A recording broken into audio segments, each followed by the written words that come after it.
By now, at the time of recording the video, the only people that managed to play this game are corporate journalists mostly. And all of them are telling us that this has immersive gameplay, that it's absolutely amazing. But the problem is that they also show footage from this immersive gameplay. And as we're looking at the footage, it just doesn't align with the words that the journalists are saying. So now we are placed in a difficult position of having to choose, what do we believe? Do we believe our own eyes? Or do we believe what the journalists are telling us?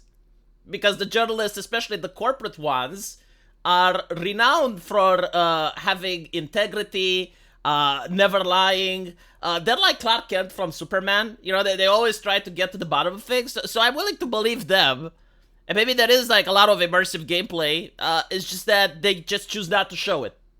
Like when presenting video evidence for their actual reviews, they go out of their way to avoid showing that immersive gameplay, probably to avoid spoilers, right? So a lot of people are mocking this, and it's interesting that there's also people defending this. The people defending this, they're saying, well, it's just gameplay mechanics. And, you know, it's true, like, if you had made the game in 2005 with some stealth mechanics, you don't really need to go out of your way. Like, you don't want to have, like, the manhunt takedowns in order to create immersion, right? Like, sometimes it's fine if the character just, like, punches the enemy and the enemy falls unconscious. Like, for instance, there's a lot of games where you would have, like, the character stab the enemy in the gut, and the enemy just falls down and dies, right? When in reality, if you did that, they would start screaming. It would take at least 10 minutes for them to bleed out, right? So I understand when you want to prioritize gameplay over realism. Like, it's fine. You know, realism only is depicted when you design female characters. Like, that's the only thing where realism matters. It's like, oh, do the boobs bounce? Well, realistically, they don't bounce so much, so we need to nerf that. Right? The woman has ridiculously large breasts, ouch her back, we need to have realism. Like, that's the only time they want realism. But when it comes for things like this, it's fine if it's not realistic, right? Like we can't design beautiful female faces because realism. But when it comes to actual gameplay and things that do matter, it's like, okay, well, realism just goes out the window. So as you can see here, like the takedown, he doesn't even struggle. He doesn't even pose any resistance. He just falls limp. And even the action itself doesn't make any sense. So like, she's just grabbing him by the helmet and pushing him down, right? So like, she's not choking him. She's not stabbing him. She's not doing absolutely anything. She's just like the most gamey thing imaginable. And the reason people are upset is that this is a AAA studio that's asking you about $120 if you want the deluxe edition for this game. Again, if this wasn't in the studio, I would understand, because it would be like, well, they can't afford to have state-of-the-art animations, and they didn't afford a good motion capture actors in order to perform the stunt.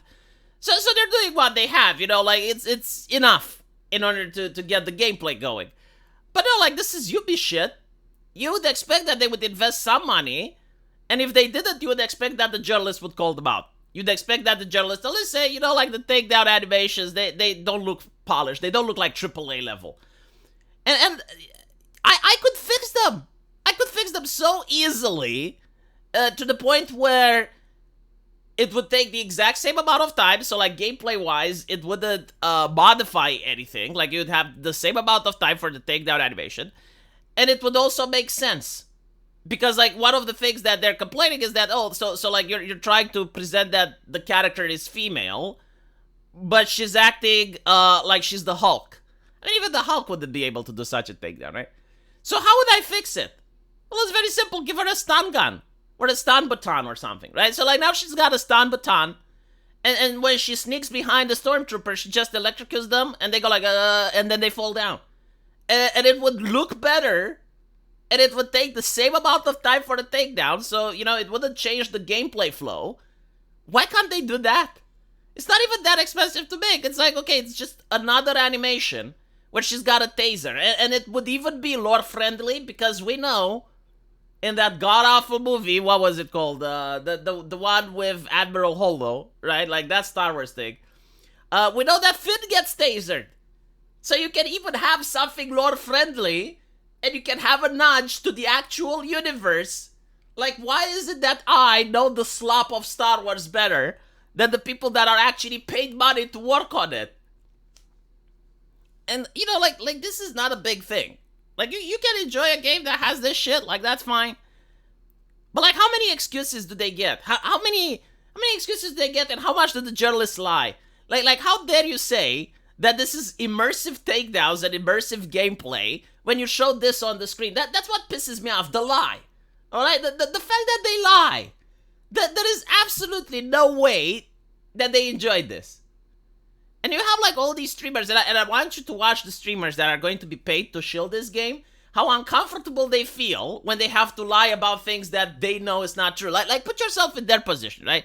I don't know how many of you actually saw the gameplay footage from Outlaws so far, but it's bad. It's really bad. Now put yourself in the position that someone is paying you in order to give praise to the bad gameplay. Like, how would you feel with yourself? How would you even do it? Like, it's a challenge. No wonder they have to get paid. It's actually an effort job. And by the way, like, they don't always get paid money in hand. That's not what getting paid means. Like, getting paid is slang. But it usually means getting early access, right? Because when you get early access to a game as a streamer, you're going to have more views. So you're going to have people coming in, people donating money. That's how they get quote-unquote paid. It's not that the studio actually wires the money. Though in some cases they may. But usually what it means is that, alright, so the game is coming out in 2 months. You get an early copy before everyone else. And you get to play it. But the added caveat is like, hey, if you want this happening in the future, if you want more copies coming in the future, give it a good praise. Make sure that you do not criticize it too much. And we know this with Lord of the Rings. I think it was called Shadows of Mordor. I don't know how many of you are old enough to remember the controversy, but Angry Joe talked about it. Basically, the studio were telling streamers that you get the early access, but you gotta sign an NDA. And part of the NDA was to never talk that you signed an NDA. And you have to give it good praise. You can't give it anything less than an 8. You have to focus on the Nemesis system. You have to make sure you don't mention bugs or glitches. And if you review the game, remove any bugs and glitches from the footage. That's the type of deal that they made. And Angry Joe at the time had a lot of integrity to come out of the deal. I think like Boogie is one that got caught with the deal, but he justified it away. So it has been happening in the past, and there's no reason to believe that it's not happening now. Like, there's no reason to believe that similar NDAs from other gaming companies aren't going around. Probably with game journalists as well. Like, why would they give the contract to streamers but not give a similar contract to journalists? Because otherwise it doesn't make sense. Like, why would journalists lie about this? While showing you on the screen that, oh, this is an immersive takedown and it looks like this. Again, should have used the stun button. That's it. The enemies just don't feel dangerous when you do this. And it's not just this. I mean, holy shit. I could go on and on. I could go on for hours on end on a stream just showing you the problems with the footage that we're seeing. Like enemies that have bad AI pathing, enemies that don't know what to do in combat. The guns don't seem dangerous. Like, I've seen her getting hit constantly, and she's basically not taking any damage, making the encounters look trivial.